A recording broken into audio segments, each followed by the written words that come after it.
Halo teman-teman, apa kabar? Semoga dalam keadaan baik-baik saja.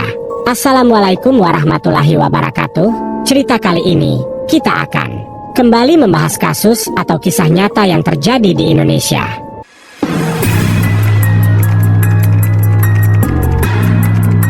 Bagaimana selengkapnya dari kasus ini?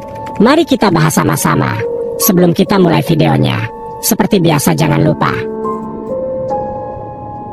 Berawal dari daerah Jakarta Utara, ada seorang ibu muda yang bernama Rias Nuraini, biasa panggil Nur, asal Lampung. Umur 34 tahun, Nur sudah menikah dengan seorang laki-laki, dan dari pernikahan Nur dengan suami, dikaruniai 3 orang anak, yang identitasnya tidak disebutkan. Pada awalnya pernikahannya, mereka sangat harmonis. Namun seiring berjalannya waktu, pernikahan mereka tidak lagi harmonis. Seperti yang diharapkan oleh Nur, hari demi hari berlalu. Nur merasakan tidak adanya kebahagiaan yang sesungguhnya. Bahkan Nur menemukan kalau dia terjebak dalam kehampaan pernikahan yang dia rasa sangat monoton. Raut wajah lelaki yang saat ini tinggal serumah dengannya tidak lagi menghadirkan kehangatan. Dan hal tersebut membuat Nur memutuskan untuk mencari kebahagiaan lain dengan melampiaskan segala rasa sepinya terhadap laki-laki lain atau berselingkuh. Singkat cerita, Nur menemukan seorang laki-laki yang menurutnya sangat menarik. Laki-laki tersebut bernama Agustami, yang usianya jauh lebih muda daripada Nur, yaitu 27 tahun. Agustami berhasil meluluhkan hati Nur dan membuat Nur benar-benar jatuh cinta kepadanya. Tidak diketahui dengan jelas entah bagaimana keduanya bisa bertemu. Namun sejak pertemuan mereka berdua, mereka pun menjadi dekat. Hingga akhirnya mereka berpacaran. Padahal Nur sudah berkeluarga. Sedangkan Agustami tidak peduli dengan status Nur yang sudah berkeluarga. Yang dia inginkan hanyalah berdua dengan Nur dan memadu kasih dengan Nur. Hubungan mereka sangat romantis. Mereka sangat intens berkomunikasi. Dan dibalik itu semua, Nur yang sudah berkeluarga begitu rapi menyembunyikan hubungannya dari sang suami. Hingga hubungan tersebut berlangsung sampai 3 tahun lamanya. Merasa sangat aman atas hubungan gelap tersebut, membuat Nur dan Agus semakin hari semakin menjadi-jadi. Mereka berdua sering bercocok tanam.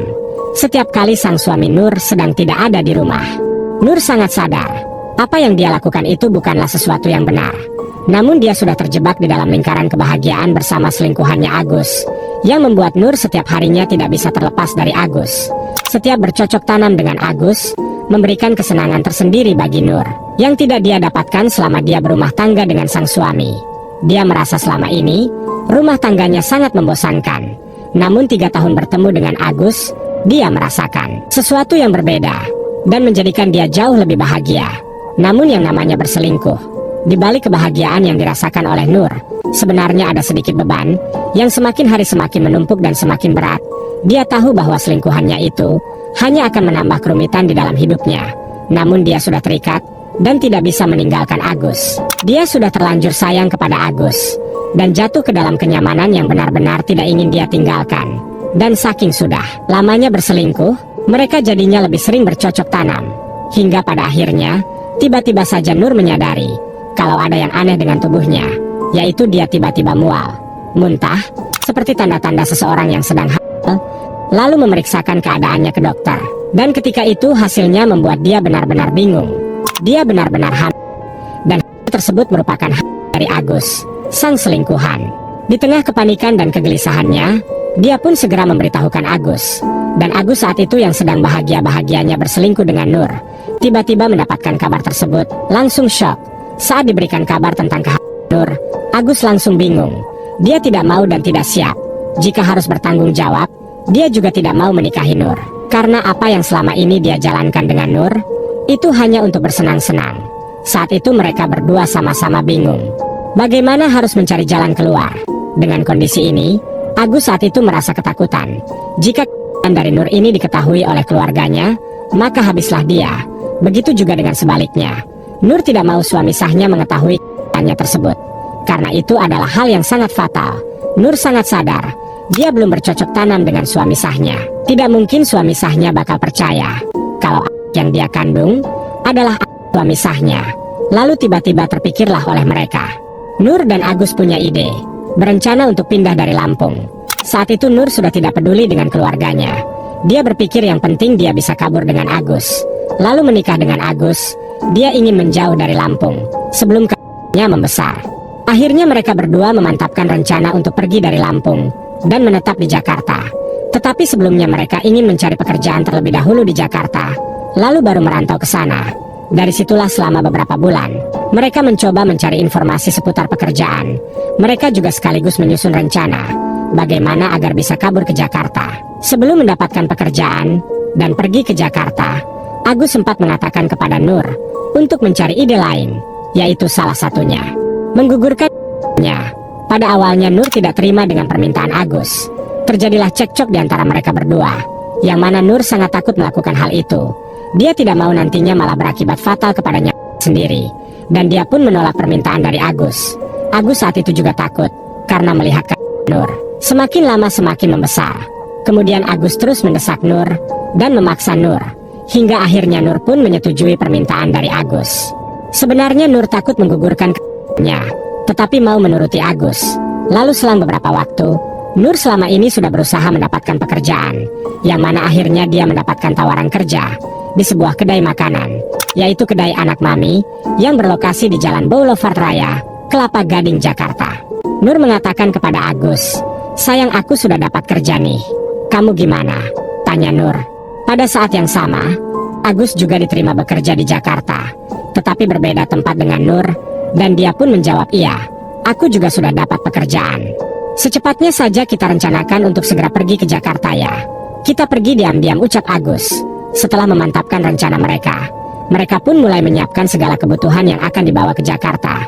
Pada saat itu, entah apa yang diucapkan oleh Nur kepada keluarga besarnya dan juga suaminya. Namun yang jelas dia bisa pergi ke Jakarta, meninggalkan sang suami serta anak-anaknya di Lampung tanpa dicurigai sedikit pun. Saat itu semuanya berjalan lancar sesuai dengan rencana. Namun, sebelum mereka jalan, ternyata Agus masih memiliki rencana untuk menggugurkan dari Nur. Agus saat itu yang tidak sabar untuk segera melakukan hal itu. "Ini aku ada obat buat gugur. Kamu minum dulu ya. Nanti baru kita ke orang ahli gugur kalau sudah ada reaksinya," ucap Agus. Lalu Nur yang merasa mereka akan kabur ke Jakarta mengatakan, "Kenapa harus menggugurkan lagi?" Saat itu Nur menolak sambil mengatakan, "Tidak mau, bahaya, terlalu beresiko." Namun lagi-lagi Agus membujuk Nur, yang mana bujukan dari Agus, ternyata bujukan dari Agus mampu membuat Nur luluh dan mengiyakan permintaan Agus. Lalu dengan perasaan yang tidak enak, dan dia pun meminum obat untuk sebelum mereka melakukan perjalanan ke Jakarta. Setelah itu tidak ada reaksi apapun yang dirasakan oleh Nur. Singkat ceritanya, tibalah waktu mereka pergi ke Jakarta dengan menaiki kendaraan umum. Selama di perjalanan, awalnya semua terlihat baik-baik saja, sampai pada akhirnya tiba-tiba Nur merasakan adanya reaksi dari obat yang dia minum tadi. Nur mulai merasakan dampak dikonsumsinya, dan dia mulai mengalami keluar cairan merah. Namun hal tersebut masih bisa dia atasi, dan dia tahan rasa sakitnya hingga dia tiba di Jakarta, di kedai makanan tempat dia nantinya akan bekerja. Sesampainya di sana, Nur langsung menemui pemilik kedai makanan tersebut.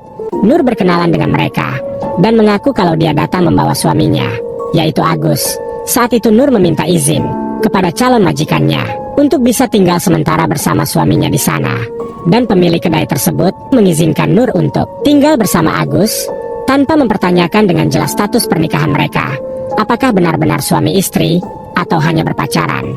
Namun setelah berbincang-bincang, pemilik kedai pun mempersilakan Nur dan Agus untuk beristirahat. Kedai makanan tempat Nur akan bekerja ini merupakan bangunan baru yang rencananya kedai tersebut akan buka beberapa hari lagi. Ruko tersebut juga terdiri dari 3 lantai, yang mana di lantai 3, si pemilik usaha tersebut menjadikannya sebagai ruangan tempat mes karyawan. Mengingat karyawan yang akan bekerja di tempatnya itu Nur, orang jauh, makanya meskipun kedai makanannya belum buka, pemilik usaha mempersilakan Nur untuk menempati ruko tersebut, sekalian untuk berjaga-jaga. Setelah diberikan kewenangan untuk tinggal di sana, Nur ini bukannya bersyukur, tapi dia malah tidak tahu diri, yang mana Nur ini malah membawa Agus masuk dan kumpul ke dalam ruko tersebut, dengan mengaku kalau Agus adalah suaminya. Meskipun memang terkadang Agus ini pergi keluar meninggalkan Nur di dalam ruko, ujung-ujungnya mereka kembali berdua di ruko tersebut. Singkat cerita, di tanggal 18 April tahun 2024, Agus sempat meninggalkan Nur sendirian di dalam ruko. Sebenarnya keadaan Nur sudah beransur-ansur baik. Lalu ketika Agus meninggalkan Nur dan entah pergi kemana, Keesokan harinya, tanggal 19 April, Agus kembali menemui Nur di ruko. Namun pada saat itu entah apa yang ada di pikiran Agus. Agus tiba-tiba saja mengatakan, "Aku malu. Kalau kamu masih mempertahankan kamu, kemarin kenapa gagal reaksi obatnya? Tidak begitu manjur. Aku ingin kamu segera gugurin. Aku bawain kamu beberapa minuman obat-obatan. Coba ya kamu minum dulu. Ini pasti bisa ngegugurin kamu." Saat itu seperti biasa, Nur pada awalnya pasti menolak. Dan kali ini Nur benar-benar menolak. Sampai terjadi perdebatan di antara mereka. Mereka bertengkar hebat, yang mana di saat itu mengatakan, "Ya aku mau saja ngegugurin. Tapi jangan sembarangan. Masa pakai cara seperti itu? Yang ada habisnya," ucap Nur. Lalu Agus pun mengatakan, "Kalau lahir, yang ada kita bakal malu. Aku gak mau pokoknya. Aku gak mau. Kamu harus tetap gugur. Minum obatnya. Nanti aku yang bantuin," ucap Agus. Saat itu lalu Nur mengatakan, "Kenapa kita tidak ke orang pintar saja? Orang yang bisa bantu untuk biar aman. Kalau ada apa-apa juga, aku ada yang menolong. Kalau dilakukan di sini, gimana kalau ketahuan?" ucap Nur. Saat itu Agus tetap tidak mau pusing. Dia mengatakan, kalau dia akan menemani, serta membantu Nur dalam proses menguburkan. Nur yang merasa terdesak. Akhirnya, mau tidak mau, dia minum obat yang dibawa oleh Agus, hingga merasakan hal yang benar-benar berbeda di dalam tubuhnya. Saat itu obat yang dia minum pun mulai bereaksi, mengeluarkan cairan merah banyak. Agus yang melihat Nur kesakitan, kemudian berusaha membantunya untuk terus menguatkan Nur dalam proses penguburan. Setelah itu, entah apa yang terjadi selanjutnya. Namun yang jelas, pada saat kondisi yang sangat memprihatinkan, Agus pergi meninggalkan Nur di dalam ruko, dan membiarkan Nur begitu saja, tergeletak di lantai, dalam kondisi kesakitan. Saat itu Nur menangis sejadi-jadinya, dan meminta tolong kepada Agus, karena merasakan sakit. Namun Agus saat itu tidak peduli. Tiba-tiba langsung pergi dari ruko. Dengan perasaan panik dan gelisah, dia berusaha untuk melarikan diri, dengan tujuan kampung halaman, di Lampung. Sementara itu Nur benar-benar dalam kondisi yang memprihatinkan. Tidak ada seorang pun di sana, yang bisa membantunya. Dia juga tidak bisa melakukan apapun. Hal tersebut membuat Nur yang terus-menerus mengeluarkan cairan merah. Akhirnya Nur berhenti bernafas, tanpa ada yang membantu.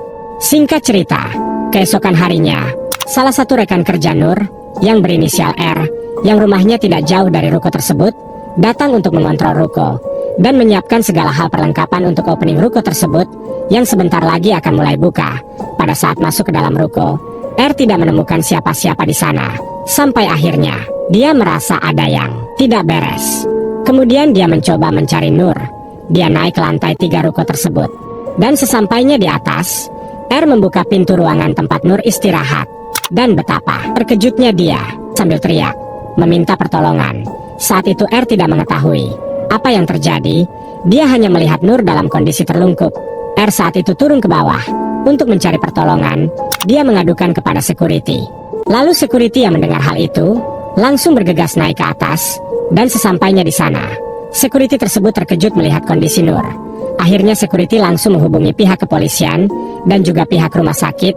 Dan tidak lama setelah itu, pihak kepolisian pun langsung tiba di lokasi. Dan kedatangan pihak kepolisian mengundang perhatian warga, yang mulai berkerumunan di ruko yang sebentar lagi akan dibuka. Nur langsung dievakuasi pihak kepolisian, juga langsung melakukan olah TKP. Mereka memeriksa CCTV ruko tersebut, dan dari situlah terlihat orang yang terakhir kali keluar masuk ruko pada saat kejadian adalah seorang laki-laki yang bernama Agus Tami, yang menurut pengakuan pemilik usaha ruko tersebut adalah suami dari Nur, yang sebenarnya Nur hanyalah sebatas kekasih selingkuhan. Saat itu si pemilik usaha benar-benar merasa frustasi. Usahanya yang baru saja mau mulai, tapi harus terkena musibah seperti ini. Mereka tidak menyangka kalau usaha yang sebentar lagi akan beroperasi ini harus terhalang oleh kasus tersebut. Lalu pihak kepolisian berusaha untuk menemukan alamat rumah dari terduga pelaku, yaitu Agus, yang terdeteksi melarikan diri ke daerah Lampung. Pihak kepolisian pun langsung menuju Lampung. Sesampainya di sana pada malam hari, saat itu Agus sedang istirahat di rumah orang tuanya. Saat polisi datang ke sana, Agus berpura-pura tidak tahu apa-apa. Saat itu pihak kepolisian meringkus Agus, dan keluarga Agus bertanya, "Pak, ini ada apa, Pak? Kenapa anak kami ditangkap?" Ucap keluarganya kebingungan. Pada saat ditanya dengan pertanyaan, Agus menangis di depan keluarganya. Saat ditanya oleh pihak kepolisian, Agus masih saja tidak mau mengaku. Yang mana hal itu membuat pihak kepolisian kesal dan mengatakan, orang lagi sekarat. Kamu tinggal. Tahu sekarang di mana dia? Tanya seorang polisi yang berbaju merah. Lalu tiba-tiba Agus bertanya, dengan pura-pura tidak tahu, di mana emang Pak?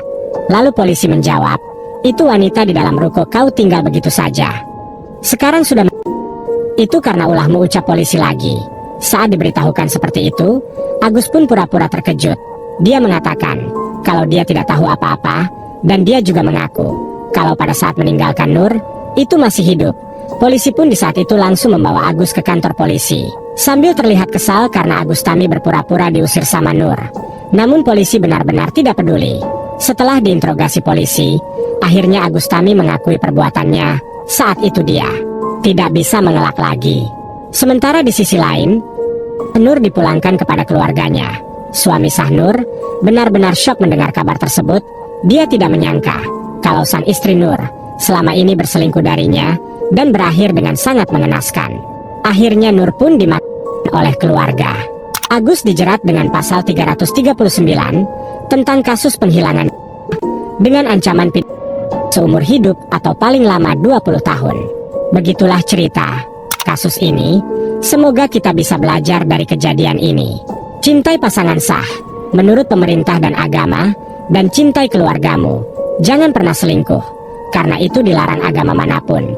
Ingatlah azab Tuhanmu sangat pedih. Jangan sampai hal seperti ini terjadi pada kita atau orang-orang terdekat kita. Terima kasih sudah menonton. Jangan lupa